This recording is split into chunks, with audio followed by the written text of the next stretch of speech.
So, as you can imagine, there were a lot of things wrong when I first started to work. I had a lot of assumptions about how easy it would be that were just plain wrong. Um, the tools that I thought I was going to use were a jigsaw, which looks like this,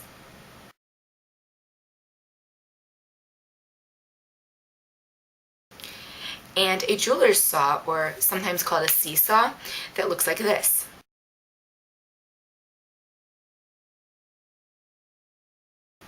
I was going to use the seesaw and some files to do my detail work.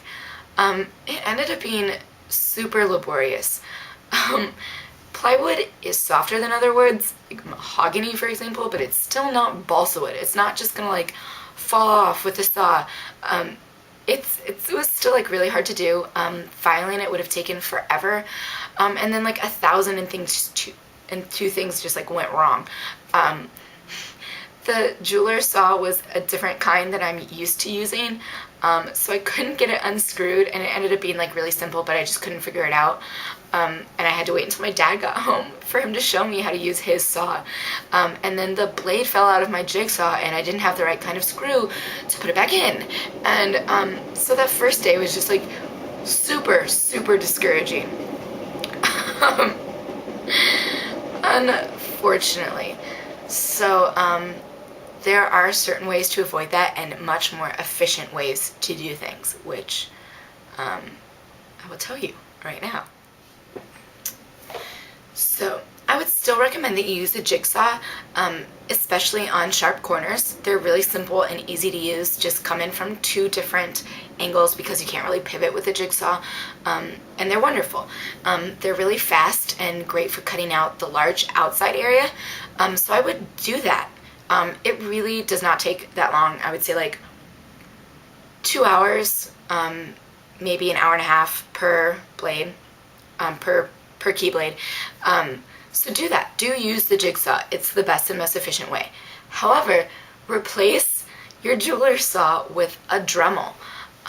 They're designed kind of like drills, only instead of going straight through wood, they are designed to shave off like all wood in the vicinity.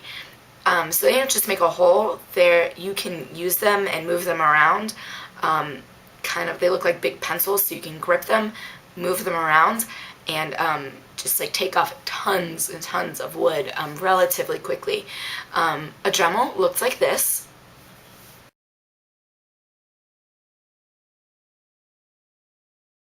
If you don't own one, I'm sure that someone in your neighborhood, like if you live next door to a handyman or someone, they're pretty standard common tools for anyone who does their own housework. So try and find one. It's the best thing I can recommend. I'm not even sure how long it would take you to do it with a jeweler's saw or any other kind of saw. It would be very, very hard. So please use a Dremel. I would do as much as you can with the jigsaw first, even on the inside curvy portions. Take off as much as you can. So if you have like a half circle, take it off to there and then just do this inside circle with the Dremel. Take off as much as you can with the jigsaw. It will make it go so much faster. Then go back and do your details with the Dremel, and it will come out beautifully.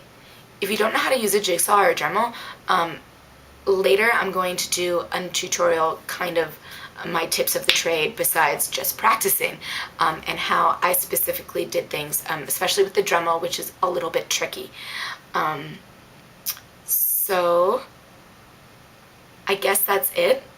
I guess I have just a few more words to say, and that's basically that you shouldn't be a perfectionist. So whenever you're working with wood, especially your first time, things can go wrong. Plywood is done in layers of wood glued together. The nature of it is that it splinters relatively easily, so even if you're being careful, sometimes you can make cuts where you don't mean to, or sometimes the top veneer of wood will crack off even when you don't mean it to. sometimes you can be going too quickly and think you're hot shit, and then mess up because you aren't paying as much attention as you should, and you'll put like a pockmark in the surface of your blade when you don't mean to. But the thing is that you're going to go back and you're going to use a file to clean up your edges. You're going to sand it. You're going to put layers of paint over it. And people are going to see it and they're just going to be like, that is fucking amazing. You know? No one's going to be like, let me look at every detail that you've done and make sure. Let me get really close to it. No one's going to do that, you know?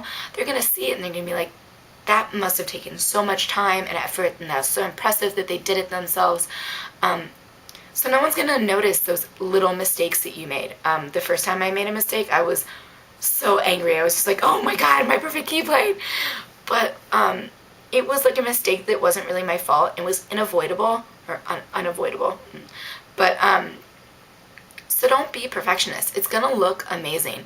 And if you have something that looks really good and there's like this one tiny little spot, invariably you'll go back and you'll try and fix it and you'll mess it up more.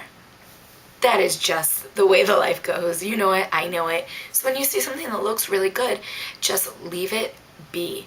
And it'll look great when you're done. I really think it'll look great. So mine, for instance, is not painted. It's not totally cleaned up, like it's not filed or sanded on the edges. If you do have something that cracks, I had a little part that cracked and it really freaked me out because I thought I was just going to snap. What you want to do is you want to force the crack open a little bit so that it gapes. You want to get yourself some good wood glue and just like shove as much as you can into the crack, put it back together, force it together so it's flush. Take a wet finger and wipe off the excess glue and leave it. Don't touch it for 24 hours, let it dry, and then it really should be good as new. Try not to like knock it against anything really hard because then it's liable to pop off. But you know, if you do that with any part of the blade, it could break, obviously, because it is plywood. So that's how you handle cracks. And if this was helpful for anyone, I would love some feedback. This is my first tutorial, so it's the first time I did anything with like on such a large scale, or anything so complicated. So if this was helpful for you in any way, I would love to hear about it. If you make a Keyblade, I would love to see it. As I said, mine aren't totally done, but I'm going to show you some pictures just at the end of how much I have so far. And I did this in just like a couple of spare days that I had off from school, and I'm really proud of how they turned out, and I hope that any Keyblades that you make are just as great and that you like them just as much, okay? Thanks.